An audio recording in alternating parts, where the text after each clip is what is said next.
Hi guys, dito po si Mr. Melchor, taga Turod Sur po yan. Ayan po. Yan po ang pinakamabait na convent boy. Pinakamasipag pa yan. Pinagpala. Pinagpala ng Panginoon. Ayan, nagpapala. Papala guys. Papalitada daw kami guys. Ganyan po guys.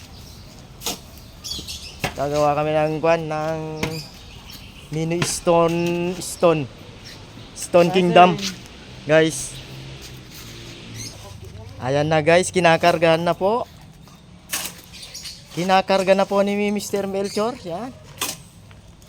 Ang masipag na convent boy. Si Mr. Dave, taga Turod Sur. Pinagpala ng Panginoon.